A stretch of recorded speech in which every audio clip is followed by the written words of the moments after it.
Hello, it's Laura Gwyn, and Brenda Smith Holmes is with us. And to make sure that I get her number right, I'm going to use my notes. Brenda Smith Holmes is with U.S. Bank, NMLS number 815213, and her phone number is 503-930-2793. We'll be sure to put her information on the end of the video on a slide. But I've asked for Brenda to meet with us today to talk about the pros and cons of second homes. There are a lot of people talking about second homes, and we're also tying in with our inflation series. And we're going to be talking about me being a research phase buyer because I've decided that I want a beach house, and then I want a house at Black Butte. And then I got home Saturday from looking at beach houses, and I decided I want to buy one of my neighbor's houses. So I've got all kinds of questions, and Brenda is going to share with us her recent purchase of a second home. So Brenda, educate me. Well, thanks once again. It's so fun to be able to share the information with you, and it's exciting that you're thinking about making this move.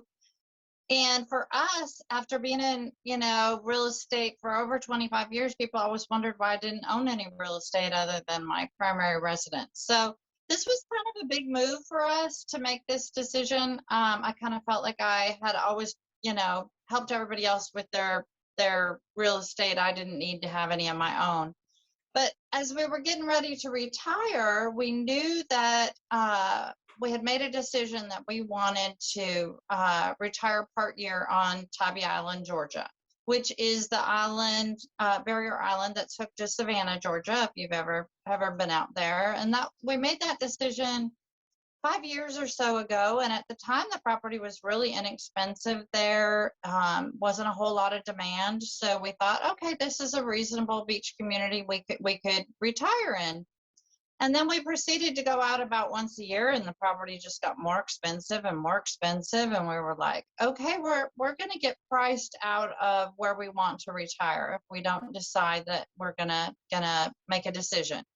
So, of course, during COVID, we're all locked in, and I said, okay, family, we're going to rent a house on Tybee for a week, and while mom and dad are here, we're going to look at some property. So we all went to have our weekly vacation in Tybee, and some of the children went with me and the realtor to look at houses. Some just went to the beach because they're like, oh, mom and dad aren't really going to do this. They're just chatting about it. And the reality was, we looked at some homes, and we kind of got an idea of what we wanted. And we came home then to discuss, probably not unlike you, Laura. Okay, here's the 3 properties. Here's the pros and cons. Do we want to make an offer? And if we're going to make an offer, how are we going to pay for it? How do we want to best pay for it? So obviously we've been in our home 20 some years, so it's got a good deal of equity here. Interest rates are low, so it made sense for me to utilize some of that equity to make the down payment and move forward. But I do want to say, even myself, with the knowledge that I have, when we first met with the realtor, she, the information that she gave me was not accurate. And because I was not knowledgeable of the area, it's clear across the country, it's an island. Clearly we're going to have flood issues and, different things. I probably went along like most new clients do. You want to make an offer on the house, you want the realtor to help you. And I probably didn't push back quite as much as I should have. So, we go ahead, we're in contract. Each state has its different due diligence. So if you are looking at a second home outside of the state of Oregon, you want to really familiar yourself with the laws and the rules in the contract, because, for instance, Georgia had some very different rules I wasn't used to. The big thing about a second home is how you're going to pay for it. So we had been told at the initial, appointment that we could use established rental income towards our qualifying of the purchase. So when we actually made our offer, we were under that assumption that the lenders there, because it had a long history of being rented, it's an island, it's not far from Hilton Head, very similar sort of an island, had great rental history, and that was one of the things I was really looking for. But I had said to the lender, I've been lending for 25 years, and we certainly can't use prior rental income to qualify, and it doesn't meet federal guideline. And so it didn't make sense, and it turned out that she was wrong. She had misled us. And so luckily for us, we were still able to put the deal together and qualify and so forth. But I just put that out there because you just really have to do your homework. My husband was an excited buyer, probably more excited than me. He really wanted that house with a pool. I was probably reluctant. But it was something that we agreed to do. And I have to be honest, we ended up backing out of that particular property. So we were misled in a variety of ways, and we had to learn. So we had to learn the market a little bit better. We had some inspections that didn't turn out as we had hoped. And, ultimately we had to back out of that property, and ultimately we had to change agents, quite frankly. And sometimes that happens, and especially when you're out of a market. So in this case, if you're looking for properties here in Oregon, Laura's great, and you've got a great relationship with her. How much do you have to put down on a vacation home? So 10% is generally the rule. We were fortunate. My husband, as a veteran, had some veterans benefits that we were able to use. But generally, for a second home, you're looking at 10%, depending on where you go. If you go to what we call the higher priced markets like Washington, D.C. or Hawaii, or there are certain markets where there's different rules because of the high cost of housing there. But in general, is that based on location or price range? Because like my weekend, this last weekend, I found myself in a $550 price point and an $850 price point. Yeah, so it actually goes by community, and the government sets those. Okay. So they're like Alaska is considered a higher priced community, and so it gives you a little wider range of what they will allow in those sort of markets. Property or island property, they're not making more islands. They're not making more beaches. Right. So what should we budget in terms of reserve costs and closing costs? So essentially what I was able to do, and I always advise my clients, if at all possible, so to try to see if you can negotiate that into the offer. Okay. And I pretty much knew where the market was going to be there. I had a good idea of where the appraisal was going to come in. So you were buying a house here for $675. Can we use you as an example? Do you mind sharing? Sure. Yeah. So for us, we moved to a state that had some taxes that Oregon doesn't have. And that's why I said you've got to do your research, because I was used to what people pay in Oregon in terms of the owner's policy or escrow or whatever. So my budget was really a bit off because I didn't know. So we had to pay, some extra taxes. You weren't required to have a title policy there. So some little rules were different. But it ended up being, I'm going to say, about $15,000 probably all total between the taxes and so forth. Their property taxes are done a little bit different. They're actually done off the sales price when you sell. So because our owners had made quite a profit, the property taxes did go up quite a bit. The other thing I just think is critical is you're talking about a whole new home that either you're going to rent part-time or you yourself are going to move into, and you're talking about, in most cases, you're talking about the beach or a mountain area. or somewhere that's different than you live. And in general, the cost to those homes, it's different than what you're used to. Mm-hmm. And so I told my husband, you know, we're not putting this deal together if we don't have $20,000 set aside. And I felt like we needed to do that because if you're going to rent it out part-time, you're going to make a couple of house payments before you're able to do that while you're doing whatever renovation work you want to do. There's always going to be things that come up that, you know, you either overlooked or didn't know, or, you know, in a market like this, you're not going to fuss with the buyer over a broken sink or, you know, smaller things. So I just was adamant that we have enough reserves because, again, we had never been to the property. So I do suggest that if you're going to take equity out of your house, make sure you have enough. And I tell clients that all the time. Everybody wants to skinny. Oh, I think it's only going to cost $5,000. Well, it's probably not costing $5,000. It's probably costing considerably more than that. And even though I spent a whole month there, and you'd be amazed at how much of the labor we did ourselves, it of course went over budget. It always does. Any remodel or any updating is always going to beat your budget. Well, and when we're So all working from home, we can work from there and renovate the property. Nobody probably even knew you were there. I didn't know you were there.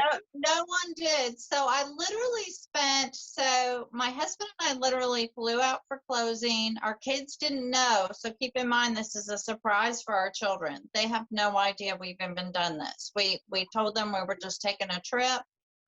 And so we close on this house. We've never been to it before. We've got our suitcases. We're not really sure what we're going into.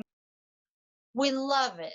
And in fairness, it's a surprise for the kids, and it's a great opportunity because part of what COVID has done for a lot of families is I don't think travel is going to be the same. So we've always been kind of a family that traveled together, rented the house at Sun River, and the whole family came over. Or when we went to Tybee, the whole family came over. We have a daughter in North Carolina. Those grandkids drive down. But I don't think that going to the hotel sort of travel is probably ever coming back in the same way. I mean, there are some things about our society that have probably really changed and changed permanently. Mm-hmm. So Airbnb went public. Most young people or millennials, when they want to go to a city, they are looking for Airbnb or VRBOs or some sort of home where, you know, you can take your small children to, you can cook whatever meals you want, you can go out if you'd like, but it's more of, I guess, what I would call a European vacation experience. And it tends to be, you know, European people tended to vacation that way as an entire family in a home, or even the East Coast of the United States is much more used to their family would go to the beach for a month and so on. So I think you're really going to see that change. The work from home vacation combination. Yeah. And I could be wrong there, but I just really see that seems to be kind of a leftover from COVID. That, Oh, you and know, I think you're exactly correct, and I don't think you're going back. over the 25 years I've been lending, I tell every family, if the house falls through, it wasn't the one God meant for you to have. And I've never had someone close on a home where they wish they'd had the other property. And that's true of your primary residence or wherever it is. I firmly believe you end up where you truly are supposed to be. So Yes, um, absolutely. now the one thing we thought, oh, you know, I'm smart and, you know, I can do all these things. And everybody was like, Mom, you can just rent it yourself. Why are you going to pay someone else to rent it? Why do you want to pay 20% or 25% of your rental to have somebody rent it? And my daughter in North Carolina, she's like, oh, I can do it. I can do it. And we started doing some research. And then, you know, she's got 2 little kids. And I'd be like, well, did we get this done? Did we get this done? And in the end, I had to just say to the kids, look, we don't really know what we're doing. This isn't our state. We don't really know this market. Mom's just going to let the agency take care of it. Well, And I you just have to some treat research. it as the cost, because even with me, looking at this beach house, weighing the pros and cons of that, for me, even with it only being 45 minutes away, I cannot possibly manage that. I'm going to have to hire a company to do it, and I plan to do that. So, the other thing that I discovered quickly on Saturday in my research phase buyer mode is that I have to do the research with the city planning to determine what areas can be used as vacation homes, because I fell in love with this house, new construction, absolutely loved it. We're thinking, oh my goodness, this is fabulous. And then we discover that we can only rent it out 30 days out of the year, because they have a 6-month waiting list to be able to use your vacation benefit.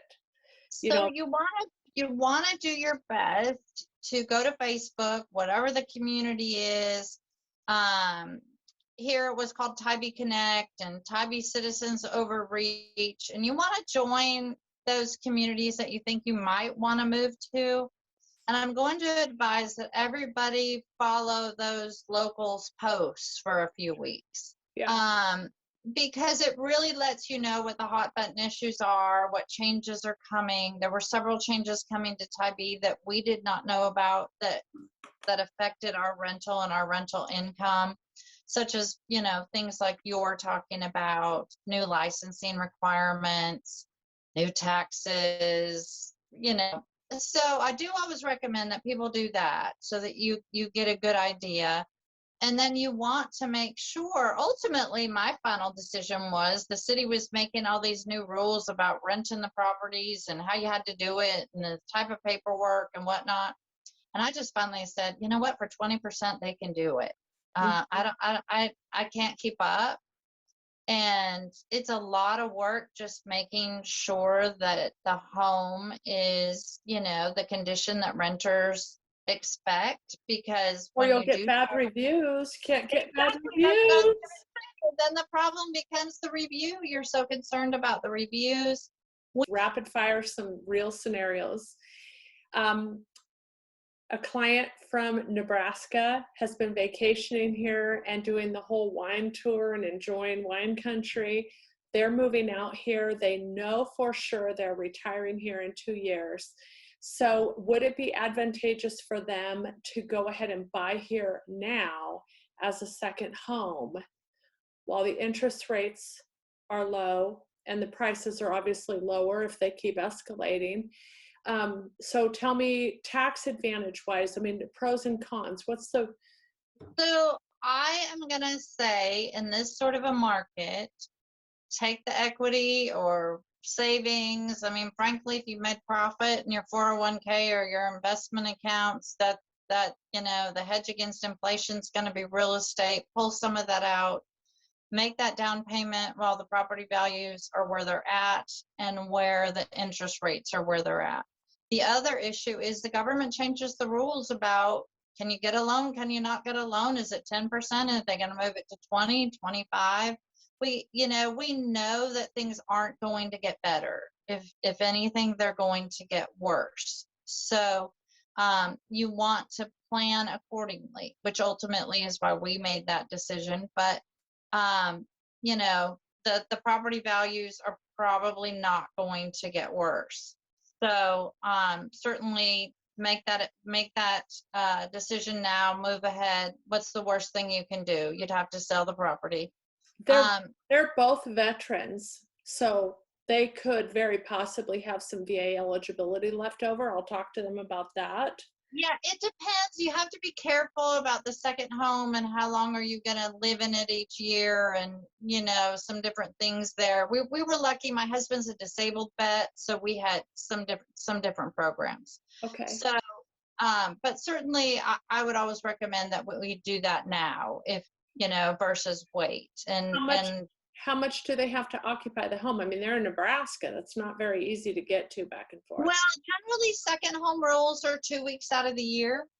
So You only 14 have to days stay out of there the 2 year. weeks? Yes, so it's 14 days a year. Those are second home guidelines. You want to also make sure your tax accountant or yourself, if you do it on TurboTax, that you make sure that you list the property as a short-term vacation rental that's available 365 instead of an investment property. Oftentimes the CPA makes that marking incorrectly.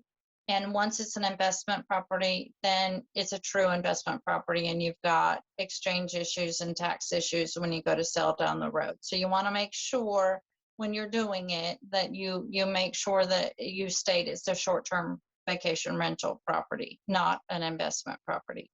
Okay, great. And it's only 2 weeks? That's awesome. Yep. 2 weeks out of the year is the federal guideline for second home. So most people are able to do that pretty easily. You know me well enough to know what's coming next. How many second homes can I own? Well, you can own multiple, frankly. The biggest Okay. thing, it has to make sense. So you can't, if you live in Salem and you go to buy a house in Portland, that they're going to say, why in the world would that be your vacation home? No, I want one at the beach, Yeah. and I want one And at one at Eagle Westview. River and one, yeah. So regardless of where you're going, we have to be able to make the argument of why you would And I need vacate one home. in Scottsdale, and I need one in Coalina. Yep, Those are my that's all 4 perfectly spots. fine. Yes, all perfectly fine. So, Okay. And they just have to cash flow. well, you have to qualify for them. In terms of tax purposes, you'd have to check with your CPA. I believe you're allowed now your primary residence in your second home in terms of mortgage interest, but I think you only get one. But again, in terms of tax purposes, you'd want to check with the CPA in terms of that. But in terms of lending purposes, you're allowed a maximum of 7 mortgages. Right now, that's federal guideline. So, if you have a primary and 6 second homes, that's perfectly fine. Well, that's good because I got home and then I found a house in my neighborhood I wanted to buy my kid. There you go. And I know he can't qualify on his own. He's still in college. Yep. Nope. We're all doing that sort of thing. Like I say, ultimately, we bought this house in Georgia as a place the children could all still get together after my husband and I are gone. So I think we're all making different sorts of plans than we might not have made prior to COVID. Okay, and people can reach you at 503-930-2793. We're going to put your slide with all of your contact information here at the end.